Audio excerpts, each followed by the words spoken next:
Reliance industries की नई annual report सामने आई है और इस बार सबसे ज्यादा चर्चा हो रही है दो बड़ी बातों की।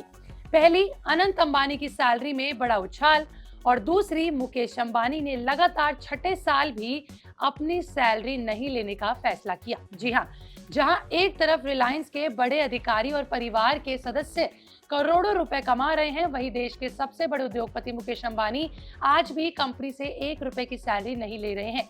तो आखिर इसकी वजह क्या है और अनंत अंबानी ने कितना कमाया? आइए आसान भाषा में इस पूरी खबर को आज की वीडियो में समझते हैं। नमस्कार, मैं आपके साथ तनीषा, आप देख रहे हैं बिस्तर। सबसे पहले बात अनंत अंबानी की रिलायंस इंडस्ट्रीज की रिपोर्ट के मुताबिक। देखिए, अनंत अंबानी को पहले नॉन एग्जीक्यूटिव डायरेक्टर के तौर पे 1 लाख रुपए सिटिंग फी के तौर पे मिलते थे और लगभग 21 लाख रुपए कमीशन मिला था। लेकिन बाद में जब वे एग्जीक्यूटिव डायरेक्टर बने तो उनकी कुल कमाई 12 करोड़ से ज्यादा पहुंच चुकी है। यानी रिलायंस में अब नई पीढ़ी की जिम्मेदारियां भी तेजी से बढ़ रही हैं। लेकिन सबसे बड़ी चर्चा मुकेश अंबानी की। अब यहाँ सबसे दिलचस्प बात यह है कि मुकेश अंबानी ने फाइनेंशियल साल 2026 के लिए कोई सैलरी नहीं ली, ना वेतन, ना बोनस, ना कोई भत्ता। और ऐसा लगातार छठे साल हुआ है कि उन्होंने कोई सैलरी ना ली हो। लेकिन सवाल ये कि आखिर वो सैलरी क्यों नहीं ले रहे हैं? दरअसल शुरुआत में साल 2020 में ही इसकी शुरुआत हुई थी, जब पूरे देश में कोरोना महामारी से पूरा देश जूझ रहा था। कोविड के दौरान अर्थव्यवस्था पर बहुत दबाव था, लाखों लोगों की नौकरियां जा रही थी, कई बिजनेस संघर्ष कर रहे थे। तब मुकेश अंबानी ने फैसला लिया था कि अपनी सैलरी नहीं लेंगे।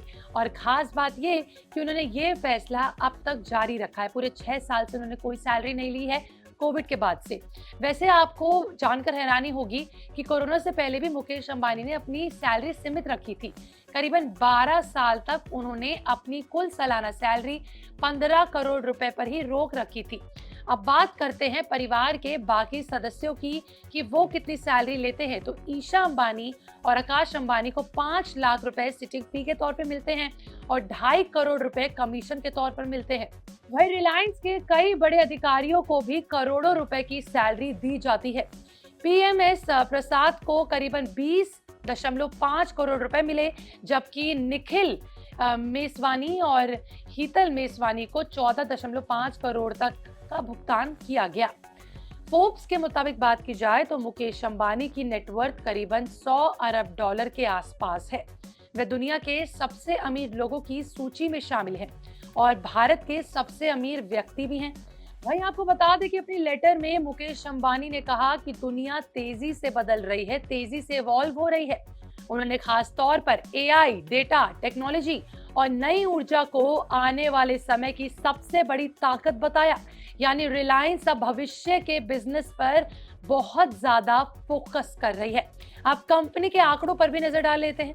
देखिए, फाइनेंशियल साल 2026 में रिलायंस इंडस्ट्रीज का कुल रेवेन्यू करीबन 11.75 लाख करोड़ रुपए रहा, जबकि कंपनी का कुल मुनाफा 95,750 करोड़ के आसपास रहा।